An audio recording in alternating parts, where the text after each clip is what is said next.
Shalom, shalom, boa tarde. Estamos iniciando a tarde com a Torá, hoje, dia 28 de maio do ano 2021. E pelo calendário judaico, hoje nós estamos no dia 17 de Sivan, do ano 5781. Hoje nós estamos no sexto dia da semana, é o sexto dia do Shabat. Então, hoje, durante a tarde, é a preparação para recepcionar o Shabat, logo após o pôr do sol de hoje. Então nós adentramos no sétimo dia da semana, o dia sagrado do Shabat, onde o mundo judaico guarda o Shabat e o mundo não judaico, os Bnei Noach, entre as nações, honram o Shabat. Então bendizemos a Hashem, que nos concede a graça do Shabat semanal, que é, como os nossos sábios dizem, que é uma preparação para o Shabat da redenção. A partir do momento em que o justo e verdadeiro Mashiach se revelar, então nós adentraremos no sétimo dia, no sétimo milênio, nos dias de Mashiach, nós estaremos então adentrando no sétimo milênio, que é o milênio da redenção, onde, através de Mashiach, Deus, o soberano, estará corrigindo todas as coisas no nosso universo. Então, por isso, uma boa preparação do Shabat, e para você e a família, que seja um Shabat Shalom, com muita luz divina, muita presença de Hashem, a Shekhinah, e também renovando a graça em cada vida, em cada família, em cada comunidade. Por isso, realmente, desde já, o nosso Shabat Shalom. A Simone Cremonese Ferreira, de Ribeirão Preto. Shalom, shalom, Simone. E seja a bênção de Hashem aí na tua vida e na vida da família. Ok? Nós estamos na nossa 36ª Parashá, de nome Behalotecha, que é quando elevar o acender das luzes da menorá, que é o candelabro, no Beit Hamikdash. Começou lá no deserto, no Mishkan, o tabernáculo do deserto, e posteriormente o grande templo em Jerusalém. Então a nossa Parashá Behalotecha é a 36ª, e nós estamos hoje na nossa sexta aliá, a nossa sexta leitura do Shabat. Então, pela graça de Hashem, vamos nos preparando aí para a nossa sexta leitura, ok? Nós estamos aí já com a Simone,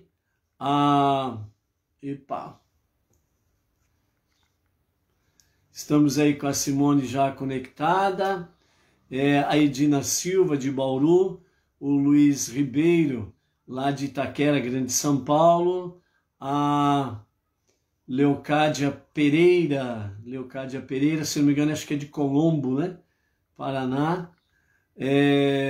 Estamos aí também com a minha irmã, a Maria Isabel Marmol Piso, lá de Franca, Baruch Hashem, que estamos aí em à tarde com a Torá. Louvamos a Hashem, que temos aí a nossa aliá no sexto dia, e sempre no início da nossa live, temos aí as gotas de sabedoria do nosso Rebbe Menachem Mendel Tzadik, e a liderança da nossa geração. Hoje nós estamos a 252 dias do ano 5781. Desculpa. E então nós vamos para a nossa gota de sabedoria de número 251. E a partir de hoje, nos próximos 18 dias, nós teremos aí as gotas de sabedoria do nosso Rebbe Menachem Mendel sobre entre a mulher e o homem. Então, nesses próximos 18 dias, mulheres e homens, maridos e esposas, né? Então, estejam aí preparados para os bons puxões de orelhas, né? Que nós teremos nesses 18 dias, nessas gotas de sabedoria do nosso Rebbe Menachem Mendel, que é entre o homem e a mulher, né? Principalmente sobre a esposa e o marido. Preparem as orelhas, ok? Baruch Hashem.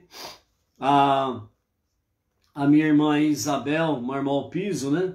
Falando de saúde, lembrando que a nossa irmã caçula, graças a Hashem, graças ao soberano, Deus Todo-Poderoso, o Pai das misericórdias, tem ouvido as nossas preces e as preces dos amados, né? A nossa irmã já saiu da UTI, saiu do respirador, né? Do respirador, melhor dizendo, já está no quarto, e agora as nossas preces são no sentido de que ela esteja aí se recuperando melhor da sua saúde, do seu vigor, e louvamos a Hashem por isso, e focando aqui, né, pela graça de Hashem, no princípio da sua enfermidade, do agravamento, nós aí adquirimos uma letra da Torá para a saúde da Ana Cláudia, filha de Emílio.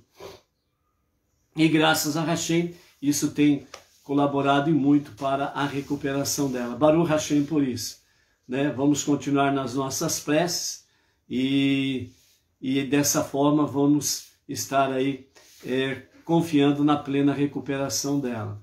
O Deva, né? Cadê aqui? Baruch Hashem. Né? O outro pedido de prece aí é em favor do Deva, né? Filho do Golfeto, para que ele também, né, que está em situação grave na UTI, está entubado, né, que o Eterno tenha misericórdia dessa vida e dê uma rápida recuperação, ok? Baruch Hashem. Vamos aí na nossa primeira gota de sabedoria, entre a mulher e o homem, como que o Rebbe, ele começa falando nessas 18 instruções, ensinamentos e sabedoria. Então vamos lá. A primeira gota de sabedoria entre a mulher e o homem, o nosso Rebbe assim diz: sempre existiram mulheres especiais e únicas que estudavam e ensinavam a Torá. Hoje, muitas delas estão aprendendo a Torá e afetando o mundo de um modo sem precedente. Nos tempos de Mashiach, a qualidade superior das mulheres será revelada. O que vemos agora é um vislumbre e uma preparação para esses tempos. Então aqui o nosso Rebbe Menachem Mendel está falando sempre do valor da mulher, né? Sempre existiu mulheres especiais e únicas que estudavam a Torá. E nós temos visto aqui nesse novo ciclo dos estudos da Torá, desde os nossos patriarcas, né, Avraham, Isaac e Jacob, o que eles não perceberam, o que eles não viram, né, as matriarcas perceberam, viram, e de forma positiva elas influenciaram, né, os maridos para tomarem as decisões corretas e acertadas. Então, louvamos a Hashem porque ele sempre tem mulheres especiais também em todas as gerações. E dessa forma aí, nós encontramos a graça bendita de Hashem nesses dias, nesses últimos dias, né, ou no limiar do 6º milênio, a sabedoria da mulher ela vai se destacando. Então, não é de se achar estranho que mesmo entre as nações e mesmo entre todos os setores da humanidade, mulheres se destacando de forma positiva, se destacando em diversas classes sociais das comunidades, no mundo político, né? na família, nos negócios, né? E mesmo dentro das sinagogas e dentro das comunidades Bnei Noach, né? Sempre se destacando no sentido de ajudar cada vez mais a disseminar a consciência divina, a consciência de Deus, trazendo a luz da Torá e a luz da presença de Hashem, a Shekhinah, né? Então, esse limiar do 6º milênio, cada vez mais as mulheres terão destaques em estar aí elevando cada vez mais tanto a vida espiritual do marido, né, da família, da comunidade, sempre procurando elevar cada vez mais o nível do refinamento espiritual e pessoal de toda a família, comunidade e assim sucessivamente, né? E, como diz o Rebbe, nos dias de Mashiach, né, a qualidade superior das mulheres será revelada cada vez mais. Não esquecendo que esse nível superior das mulheres está se referindo a seu nível espiritual. Foi graças à virtude, foi graças aos méritos das mulheres que aconteceu também o êxodo, né, a libertação do povo judeu do Egito. Então, as mulheres teve um papel importantíssimo para acontecer a ida de Moshe como o Redentor, o instrumento de Deus para ser o Redentor e o libertador do povo do Egito, né? Então, e através dos tempos, né, dos milênios, o Eterno sempre teve mulheres especiais, né, envolvidas com a Torá para ajudar cada vez mais a disseminar a consciência divina, a consciência de Deus, e, sem sombra de dúvidas, foram um verdadeiro braço direito para os seus maridos, para esta realidade, né? Então, Baruch Hashem por isso. Então, a primeira gota de sabedoria das 18 instruções que teremos pela frente aí, já começa enaltecendo o papel da mulher sábia, que edifica o lar, a família, ajuda a edificar a comunidade, né? Então, que nós possamos ter cada dia mais, né, mulheres especiais em nosso meio, nesses dias presentes que temos pela frente aí. Baruch Hashem. Hoje nós queremos aí dar um shalom especial para a Carla de Costa, né? Pelo seu nível, né? Então hoje a Carla de Costa está fazendo aniversário. Então Mazal Tov para a Carla de Costa. Que Hashem renove a graça, a bênção sobre a sua vida, a sua família, e que possa aí responder às preces do teu coração e trazer debaixo da sua destra, né, a bênção, a proteção, saúde, vitórias e conquistas, né? Que seja a bênção de Hashem sobre a tua vida e os seus queridos. Amém? Baruch Hashem. Louvamos a Hashem, que a Marli Stael está por aí também, né? Mais alguém chegando, dá um shalom aí. Também queremos aqui dar, né, um shalom para o Claudemir Messias de Goiânia, o Cláudio Uilames de Oliveira Silva de Bugaçu, São Paulo, a Samara Leão de Niterói, Rio de Janeiro, né? Então, mandando aí um shalom também para essas pessoas amadas aí que sempre estão em conexão em à tarde com a Torá, ok? Vamos então para a nossa sexta aliá. A nossa sexta leitura da nossa paraxá semanal está no capítulo 10 de Números, Bamidbar, no deserto, no capítulo 10 a partir do verso 35, e nós vamos até o capítulo 11, o verso 29, ok? Então vamos lá. O que acontecia era que sempre que a arca fosse colocada a caminho, Moshe diria: levanta-te, ó Deus, que teus inimigos sejam dispersos e que aqueles que te odeiam fujam de ti. quando fosse o momento de descansar, ele diria: repousa aqui, ó Deus, entre miríades de milhares de Israel, né? Então nós já vimos aqui na nossa aliada de ontem essa prece de Moshe para que os inimigos fujam diante, né, do teu povo, diante de ti, aqueles que te odeiam fujam de ti. Então aqui, segundo os comentários dos nossos sábios, e principalmente de Rashi, ele nos fala que todo aquele que odeia um judeu, ele odeia a Deus. É automático.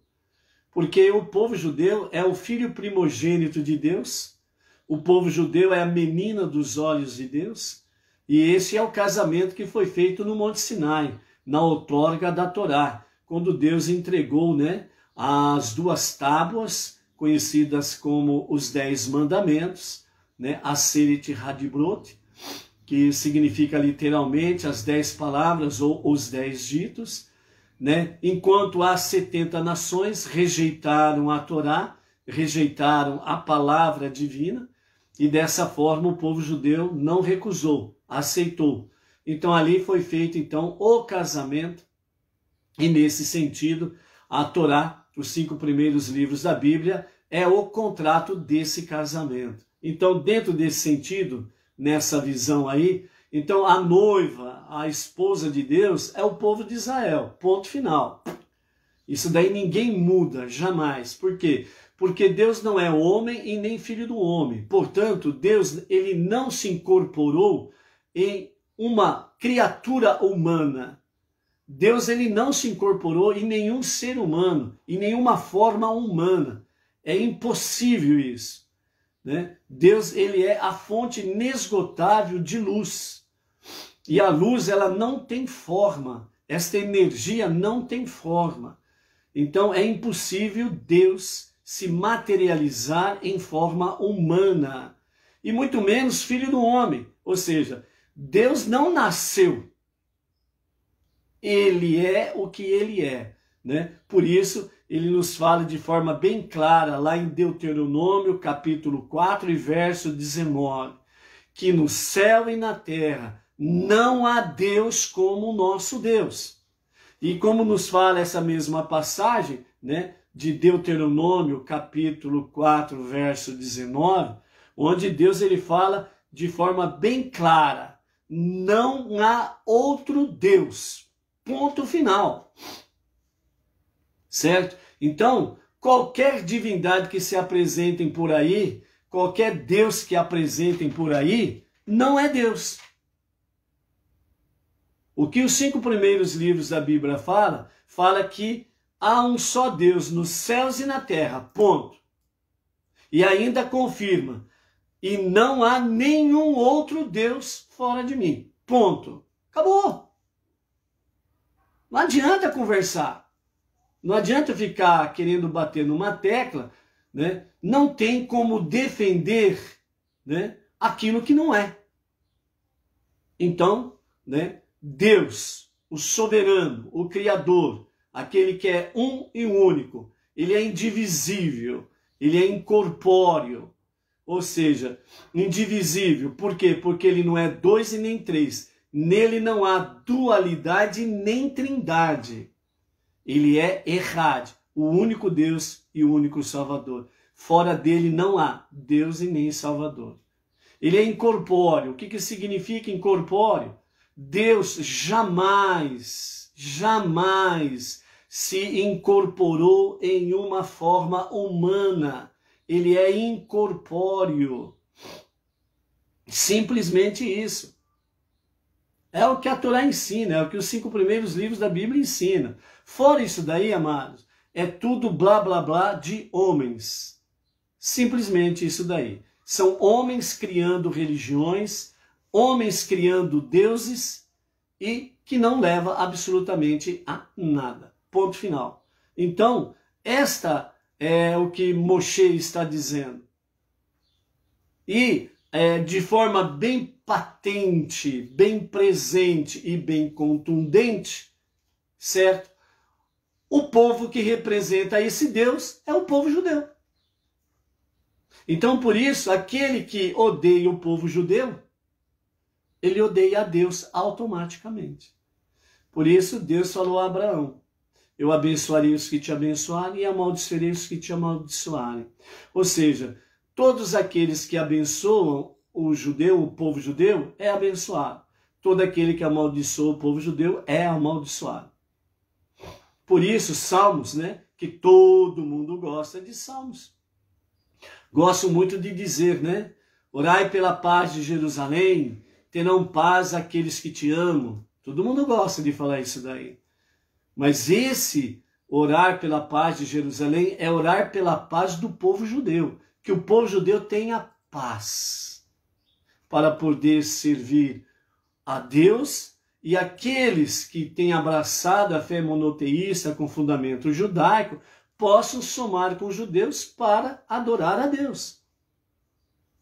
Simples. Então são os homens que se acham sábios e inteligentes, e muitos deles, né, vêm com seus cartuchos, né, de diplomas, de pós-graduação, PhD, doutor em teologia, doutor em pós-teologia, doutor em escatologia, pá, e vai por aí afora, né, e vem com esse monte de títulos para dizer aquilo que é contrário aos 5 primeiros livros da Bíblia. Simplesmente esse monte de cartucho não serve para nada. Não serviu para nada. Gastou tempo à toa e não aprendeu? Tem que aprender. O estudar, buscar o saber, é para fazer realmente que venham discernir a palavra de Deus na sua forma real. E todo aquele que quer aprender realmente a palavra de Deus, que a sua base 100% são os 5 primeiros livros da Bíblia, ele precisa analisar, estudar e aprender do ponto de vista judaico. Por quê? Porque foi escrito 100% em hebraico. E os sábios do povo judeu, os rabinos da atualidade, são os que têm a devida habilidade educacional para poder ensinar.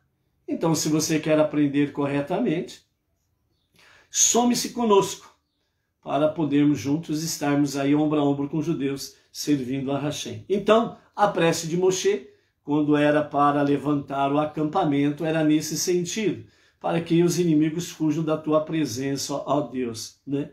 E depois, quando era para acampar, então ele dizia: repousa aqui, ó Deus, entre miríades de milhares de Israel. A partir do capítulo 11, nós temos aí a primeira reclamação e a primeira reprimenda. Então vamos ver o que acontece. O povo se portava como queixosos, que diziam algo que é ruim aos ouvidos de Deus, para expressar seu descontentamento com as dificuldades da viagem. Deus ouviu e irou-se, porque ele estava apressando a viagem para o benefício deles, para que eles entrassem rapidamente na terra prometida. Um fogo de Deus ardeu entre eles, consumindo aqueles no canto do acampamento. O povo chamou a Moshe, Moshe rezou a Deus e o fogo cessou. Ele chamou aquele lugar de Taverá, que significa o lugar da labareda, ou o lugar do incêndio, ou o lugar da conflagração, porque o fogo de Deus os tinha consumido. Então, nesses versos aqui de 1 a 3 do capítulo 11, a primeira reclamação e a primeira reprimenda, nos fala que realmente aquele povo do canto, que significa aquela mistura de povos que saiu do Egito, junto com o povo judeu, certo? Essa mistura de povos, ou seja, como o Egito na época era a grande potência e a guerra era o fator determinante para as conquistas de terras e povos e também de escravos, então o Egito ele tinha escravos de todas as 70 nações da época. Então, quando o povo judeu saiu, né, e essa mistura de povos que estava ali no Egito, viram aquela questão. É o momento da gente poder aproveitar. Então, a princípio, né, eles foram à sombra do povo judeu. né, para poder sair do Egito. Conheceram a Deus, conheceram a unidade, a unicidade de Deus junto com o povo judeu. Mas, né, de uma certa forma, ainda eles estavam muito enraizados no seu passado, na sua idolatria. E aqui, nesses versos 1 a 3, então fala da primeira reclamação, que o povo começou a queixar-se, demonstrando, né, uma insatisfação, um descontentamento com as dificuldades da viagem, né? Ou seja, eles tinham saído do Egito e estavam andando pelo deserto. E andar pelo deserto não é lá aquela coisa toda. Apesar que nós sabemos, e eles experimentaram disso, mesmo essa mistura de povos, viram as nuvens de Hashem, né, cobrindo, protegendo todo o povo. Durante o dia, as nuvens eram aquela sombra, trazendo realmente o refrigério do calor escaldante do deserto. À noite, a coluna de fogo, para poder abrigar o povo, para que eles tivessem o calor devido, para não se congelarem no frio da noite do deserto. Eles já tinham visto muitas e muitas coisas, mesmo no Egito. As famosas 10 pragas, por exemplo, né? Mas quando estão aqui a caminho, então eles começaram a se queixar, começaram a reclamar pelas dificuldades realmente da viagem, né? Segundo Rashi, esses queixumes dessa mistura de povos, na realidade, é que eles estavam arrumando um pretexto para que eles pudessem ter a mesma liberdade de fazerem aquilo que não é permitido e que eles podiam fazer no Egito, mesmo alguns sendo escravos e outros sendo egípcios, eles podiam, sem sombra de dúvidas, aí, entre aspas, ter total liberdade, apesar de serem escravos uma boa parte, mas eles tinham total liberdade para satisfazer a sua luxúria, né? Então começou os queixumes aí, né? Já estava tendo regras, havia mandamentos, né, para poder se conduzir, havia disciplina, né? Então esse povo começou a arrumar desculpas, né? Então foi nesse sentido, e o fogo divino se manifestou e consumiu uma boa parte, né, destes que estavam aí, né, com queixumes diante de Deus. A partir do verso 4, nós temos aí a segunda reclamação e a segunda reprimenda, que já foi um pouco mais grave do que a primeira. Então diz assim: a multidão de convertidos egípcios dentre eles, que deixou o Egito com o povo judeu, tinha fortes desejos. Esses fortes desejos aqui, tudo aquilo que realmente a carne deseja, em todos os níveis. Os filhos de Israel também foram influenciados e começaram a chorar com eles. Eles disseram: quem nos dará carne para comer? Nós nos lembramos do peixe que comíamos de graça no Egito, os pepinos, as melancias, os alhos porós, as cebolas e os alhos. Mas agora nossas almas estão ávidas, pois não há nada exceto o maná diante de nossos olhos. Nós temos maná de manhã, maná no meio da manhã, maná no almoço, maná à tarde, maná à noite. Ou seja, diante dos nossos olhos, dia e noite, só vemos maná. No entanto, na realidade, o maná era um alimento delicioso. Ele era redondo como uma semente de coentro e se parecia com um cristal. O povo tinha que apenas andar livremente, sem fazer qualquer esforço e recolhê-lo. Ele tinha o sabor de qualquer coisa que a pessoa desejasse, tal como moído em um moedor, triturado em um pilão, cozido em uma panela ou assado como bolo. Ele tinha o sabor úmido como o azeite, e quando o orvalho caía à noite no acampamento, o maná caía sobre ele. Moshe ouviu o povo chorando, com suas famílias, fazendo tanto barulho quanto possível. Cada pessoa estava na entrada de sua tenda. Deus ficou muito bravo e Moshe ficou contrariado, né? A princípio aqui, né, abrindo, né, aos comentários, então nós vemos aqui na segunda reclamação, quer dizer, houve a primeira reclamação, não aprenderam a lição, vieram para a segunda. Tanto é que nós temos aquela famosa expressão, né? Um pecado chama outro pecado, um abismo chama outro abismo. É a mesma coisa aqui. Então, a primeira reclamação, o povo não aprendeu, aquela mistura de povo que sobreviveu a essa labareda, a taverá, né? Esse lugar de labareda, incêndio, conflagração. Então, aquele pouco que sobrou da mistura de povos, vieram para a segunda reclamação.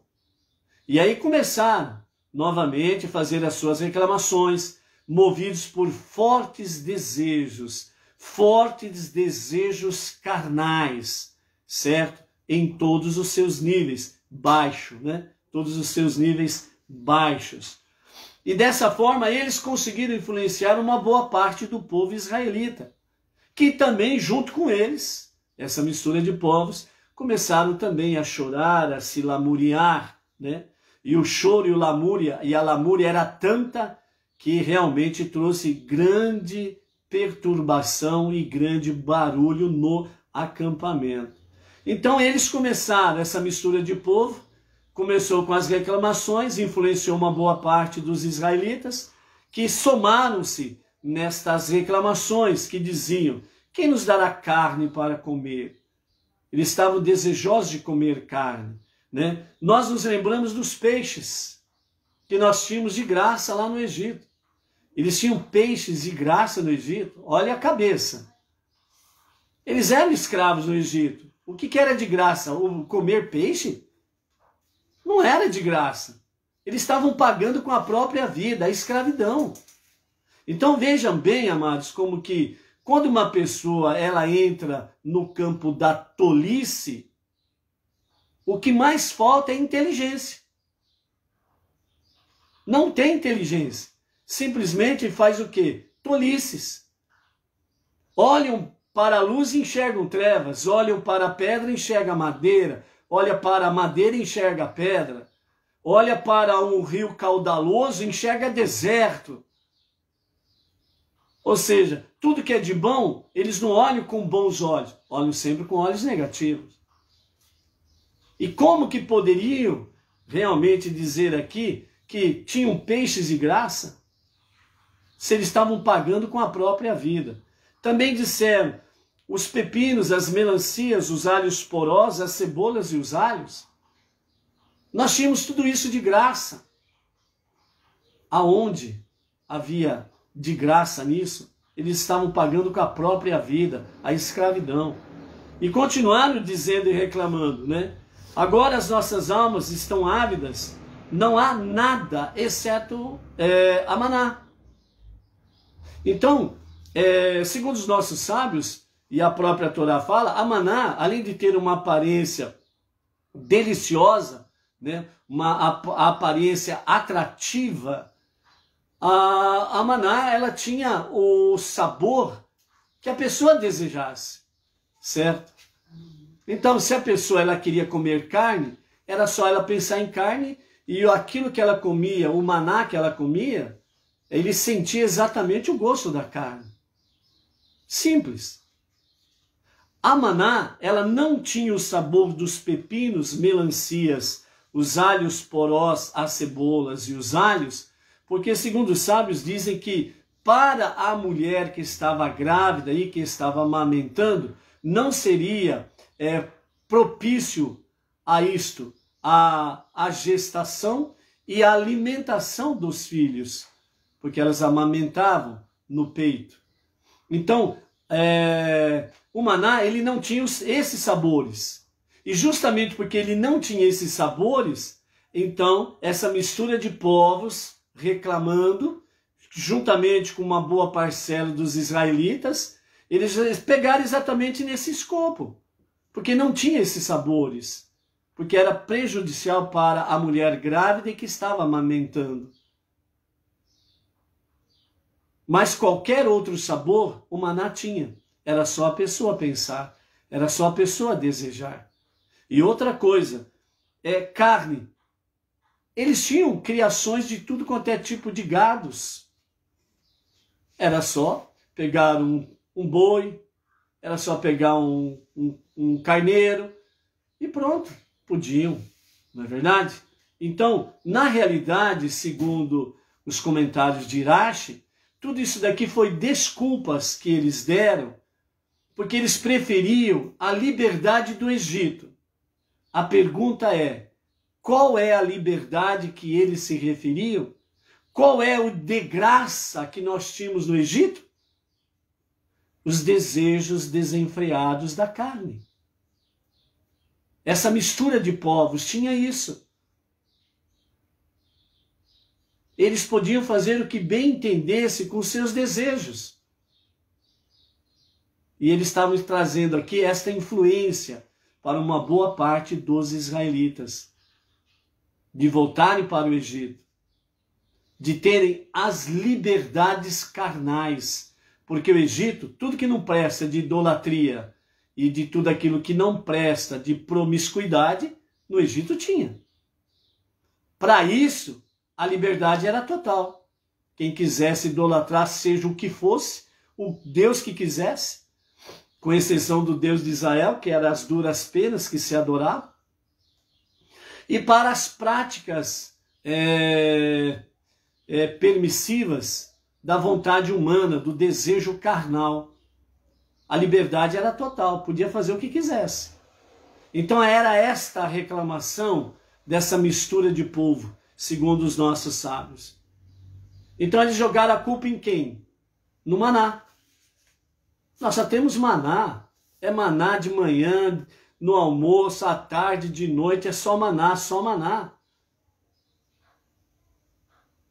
Mas na realidade, eles queriam retornar ao Egito, ou melhor, eles queriam viver a liberdade da libertinagem do Egito. Eles não queriam regras, eles não queriam mandamentos, eles não queriam santidade. E essa mistura de povo foi começando a influenciar uma boa parte dos israelitas que acabaram caindo nesse engodo. Vamos continuar aqui para ver os acontecimentos, ok? Capítulo 11, a partir do verso 10, continuando. Moshe ouviu o povo chorando com suas famílias, fazendo tanto barulho quanto possível. Cada pessoa estava na entrada de sua tenda. Deus ficou muito bravo e Moshe ficou contrariado. Moshe disse a Deus: por que o Senhor destratou seu servo? Por que não encontrei favor aos seus olhos? E o Senhor colocou o peso deste povo inteiro sobre mim? Eu concebi este povo inteiro? Eu dei a luz a eles?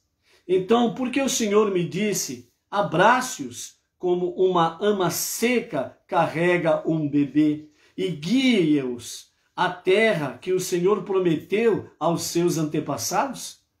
De onde tenho carne para dar a este povo todo?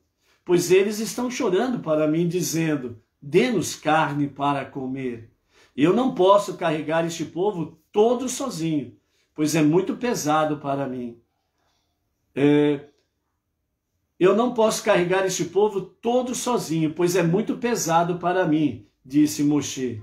E quando Moshe viu ou teve a visão ao mesmo tempo em que ele também estava fazendo os seus queixumes para Deus, no mesmo momento Deus mostrou para ele a visão, né, das punições que viria sobre o povo. Olha só. Quando Moshe teve a visão das punições destinadas ao povo judeu por causa de suas reclamações, ele disse: se é desta forma que o Senhor me trata, por favor, mate-me, se eu encontro favor aos seus olhos, porque assim não verei minha desgraça. Ou seja, mata-me primeiro antes de matar o povo, porque ele viu a visão das punições. E a punição era a morte. Então Moshe pediu a Deus: se é assim que o Senhor quer me tratar, então mate-me primeiro, para que eu não possa ver a minha desgraça, ou seja, o povo todo sendo morto, né?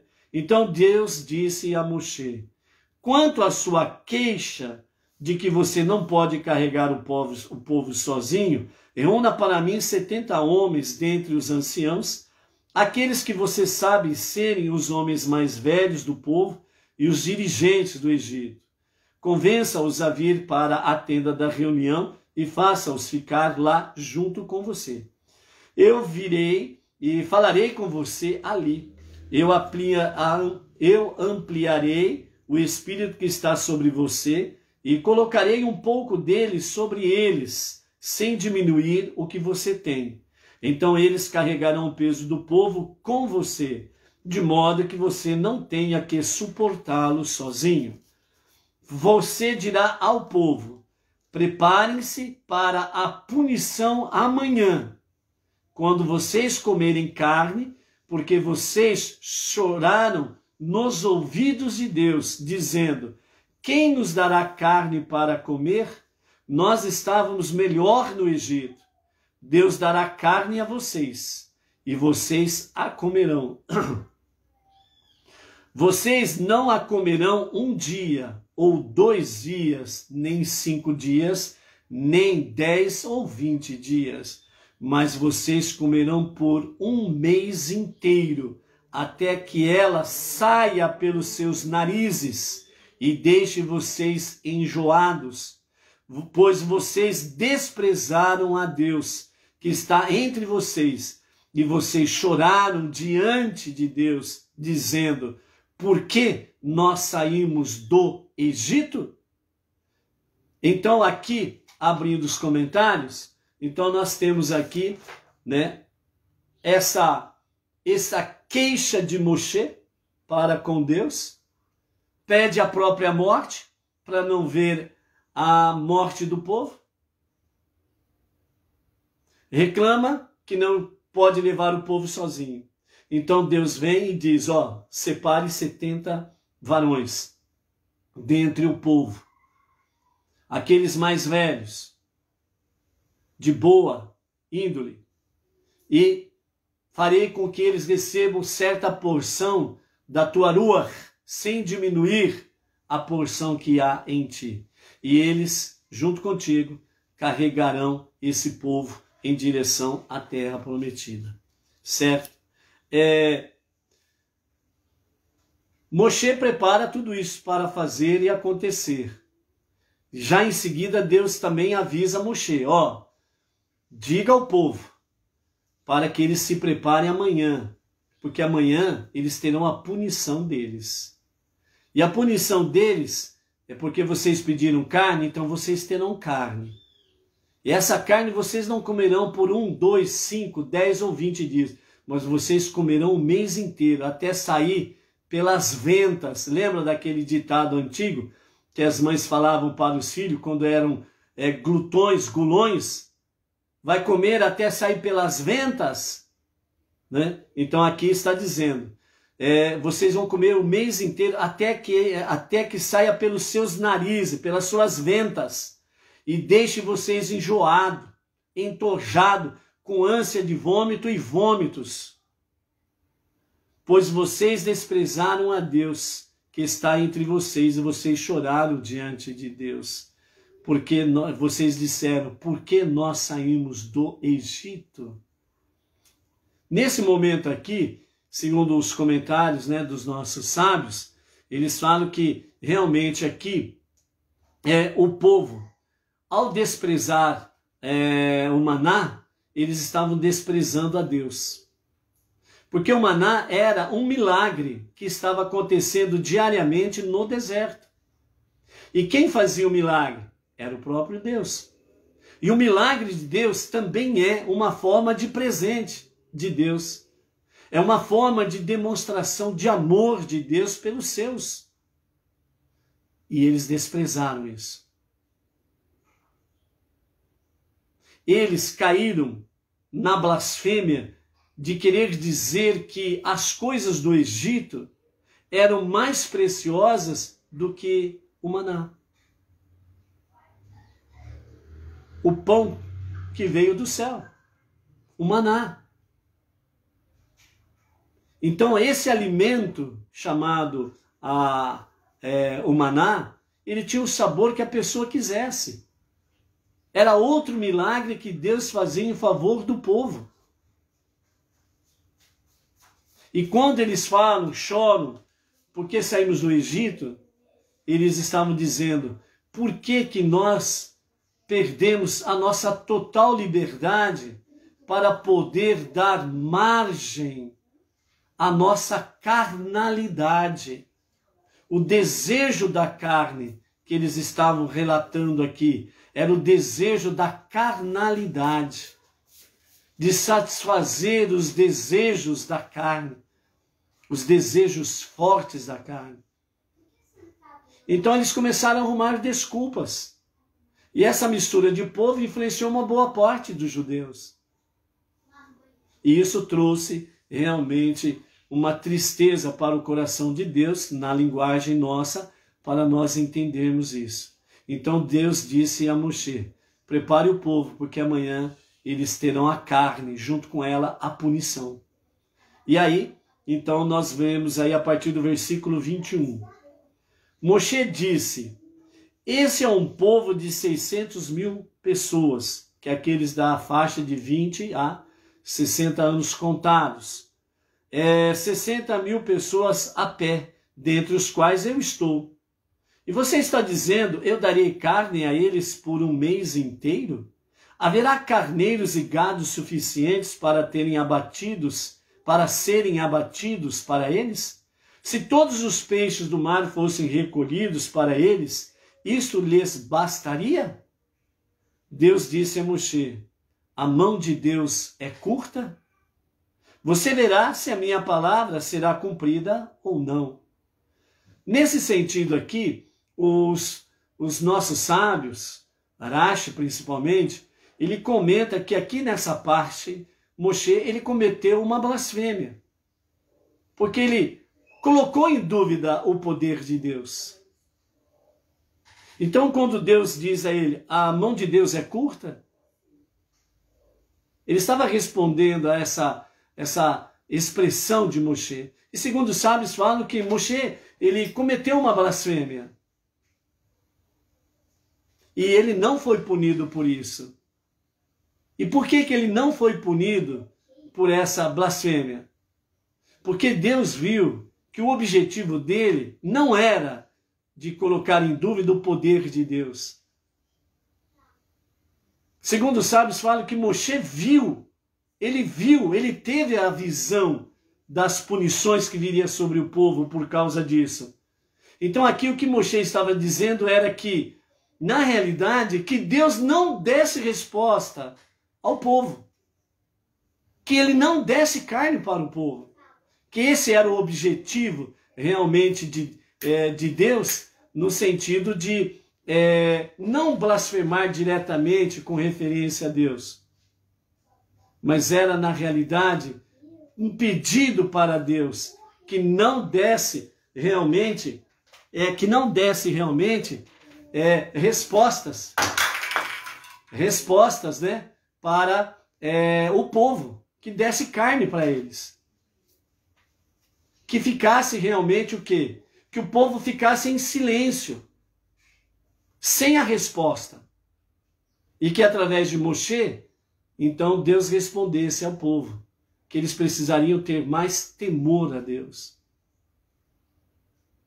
E dentro desse diálogo que o Talmud traz, os sábios trazem, Deus responde a Moshe dizendo, se eu não responder a eles, eles dirão que eu não dei a eles alimento. Então eles dirão que eu não sou capaz de dar a eles os provimentos, a alimentação.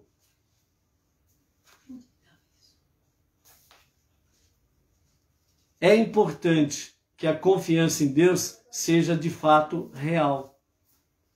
E nesse sentido, os sábios dizem que Moshe, ele preferiria que o povo não recebesse carne.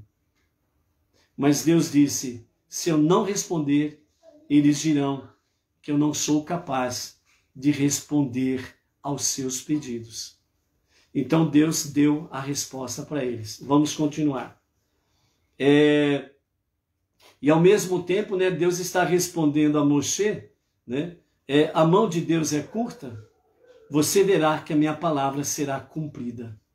Por isso, é a resposta ao diálogo entre ele, Moshe e Deus. Então, verso 24. Moshe saiu e disse ao povo o que Deus havia falado, mas o povo não escutou. Voltando aos comentários dos sábios pelo Talmud e pela Mishnah, nesse diálogo que Moshe travou com o povo, Moshe travou com Deus, então Moshe falou para Deus que ele iria falar com o povo. Se eles continuassem com aquele objetivo, as punições que viriam sobre eles. Mas Deus disse para ele, falou, não adianta você falar com eles, eles não te ouvirão. Mas Moshe disse, mas eu vou tentar. E Deus disse, vá. E aqui nós temos a resposta no versículo 24. Moshe saiu e disse ao povo que Deus havia falado, as punições. E o povo não o escutou. Para cumprir a primeira instrução de Deus, ele reuniu, então aí o povo não escutou, e aí Moshe foi seguir a orientação de Deus. A primeira orientação que Deus deu foi exatamente o quê? Ele reunir os 70 homens dentre os egípcios do povo e os parou ao pé em volta da tenda. Deus veio em uma nuvem e falou com ele. Ampliou o espírito que estava sobre ele, Moshe, e colocou uma parte sobre os 70 anciãos. Quando o espírito repousou sobre eles, eles se tornaram profetas, mas isto não perdurou mais que um dia. Nesse interim, 2 homens dentre os anciãos da nomeação dos 70 permaneceram no acampamento, porque sentiam que não eram merecedores de grandeza. Aqui o Rashi diz que esses 2 varões aqui, que já vamos citar o nome deles, esses 2 varões, eles sentiram-se indignos de poder receber uma porção da Ruach de Moshe. Então eles ficaram na porta, eles não entraram, eles ficaram à porta, porque eles se julgaram imerecedores. Então, continuando, um se chamava Eldad e o outro Medad. E o espírito de profecia, Ruach HaKodesh, e o espírito de profecia, no entanto, repousou sobre eles. E eles estavam entre os escritos na loteria para a nomeação, mas não saíram para a tenda com os outros. Assim eles se tornaram profetas no acampamento. Então o rapaz, de nome Gershon, filho de Moshe, correu para informar a Moshe e disse, Eldad e Medad estão dizendo profecias no acampamento. E Yehoshua, filho de Nun, conhecido como Josué, servente de Moshe, desde a sua juventude, levantou a voz e falou, Moshe, meu mestre, pare-os. E Moshe disse a ele, você está com ciúmes de mim? Quem dera todo o povo de Deus fosse de profetas, e Deus colocasse seu espírito sobre eles. Aqui então, nós encerramos a nossa sexta aliá, né? Então nós vemos aqui, amados, né, esse diálogo, essa passagem, a murmuração, o reclamar, os queixumes, né, que aconteceram a começar no meio da mistura de povos, que saiu junto com o povo judeu do Egito, a influência que eles tiveram sobre uma boa parte dos israelitas, os quais se deixaram inflamar por eles, e eles também levantaram os seus chorumes, né?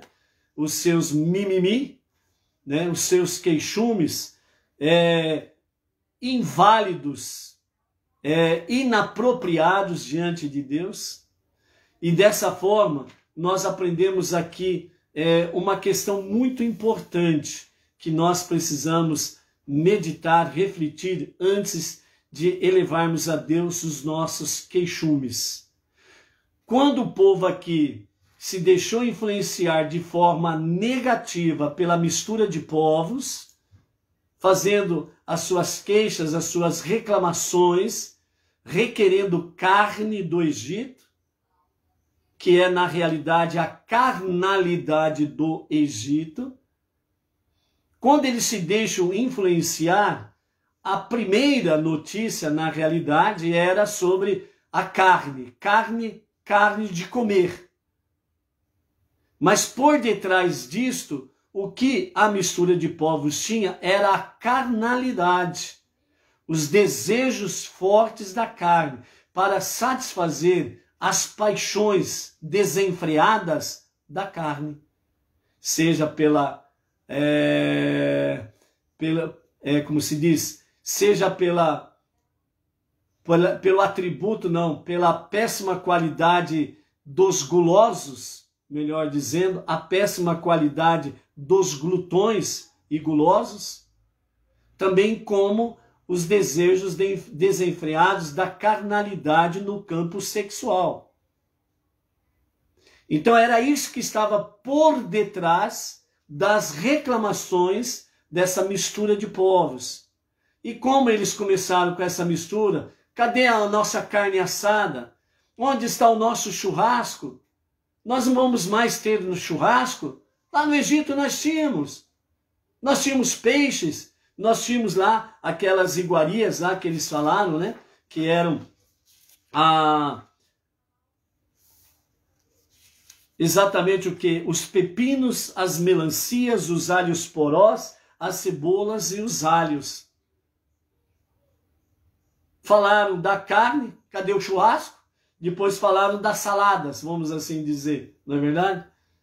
Então, à medida que as reclamações elas são inflamadas, o que está por detrás das reclamações é algo muito mais negativo, é muito mais de baixa valor espiritual, que vai desencadeando para abismos, um abismo chamando outro abismo. E nesse sentido, o povo se deixa levar. Lição: quando nós nos tornamos queixosos, nós não sabemos o que pedimos, porque nós não pedimos com sabedoria. Quando nós nos deixamos influenciar pelo fogo das paixões para reclamar aquilo que é do meu eu, do meu ego, dos meus interesses pessoais, dentro de uma carnalidade, seja ela qual for, que venha satisfazer o meu ego, então nós não sabemos pedir com sabedoria. Nós podemos, entre aspas, né, reclamar a Deus? Sim. Mas essa reclamação, ela tem que ser com sabedoria e com o devido respeito. O que faltou aqui. Porque quando eles valorizaram mais, entre aspas, as boas coisas do Egito, eles estavam menosprezando o milagre de Deus, o maná. E quando eles estavam menosprezando o maná, eles automaticamente estavam menosprezando a Deus. Então, o reclamar de forma desenfreada, o reclamar inflamado pelas chamas das paixões, então nós fazemos aquilo que é desagradável a Deus. E nós entramos numa dimensão de menosprezar a Deus, e qualquer outra coisa é mais valoroso do que Deus. E aí nós, como disse Deus a Moshe, fale ao povo para que eles se preparem, que amanhã eles terão a carne e a punição. Então nós podemos sim reclamar, entre aspas, a Deus, levar a Deus as nossas queixumes, entre aspas, ou seja, falar com Deus, conversar com Deus, como um filho conversa com o pai. Você falar das suas necessidades, das suas ansiedades, do seu desejo, o seu pedido é um desejo que você tem. Então você vai pedir a Deus, né, que Ele dê respostas às tuas preces para isto e mais aquilo. As coisas estão difíceis, os obstáculos estão muito dificultosos para serem transpostos, e você vai reclamar a Deus, Ele nos dá total liberdade para isso. Só que nós precisamos fazer com sabedoria e com o devido temor, que é o quê? Respeito, reverência a Deus. Então aqui Deus disse, os vossos choros, os vossos queixumes foram em menosprezo a mim. Então o nosso, entre aspas, os nossos choros, as nossas reclamações, as nossas queixas a Deus não pode cair no fogo das paixões carnais. Elas precisam ser feitas a Hashem, com a devida sabedoria e com o devido temor a Deus. Ele não somente ouvirá, como ele também trará respostas. Então, amados, a nossa grande lição até aqui, né, é nesse sentido. Amanhã, na 7ª leitura, nós teremos aí realmente o que significa, né? Amanhã vocês receberão então, né, as suas respostas, né? Então nós vemos aqui que realmente Deus, ele é o verdadeiro provedor e nós não podemos duvidar disto. Por isso, confie. A confiança em Deus, a confiança somente em Deus é tudo para nós. Por isso, seja forte, seja luz, seja cada dia mais uma pessoa que confia verdadeiramente em Deus, o provedor para todas as coisas para as nossas vidas. Uma boa preparação do Shabat, um ótimo entrada de Shabbat Shalom para você, sua família, todas as comunidades, um Shabbat Shalom. E pela graça de Hashem, amanhã, às 14 horas, à tarde, com a Torá. Shabbat Shalom.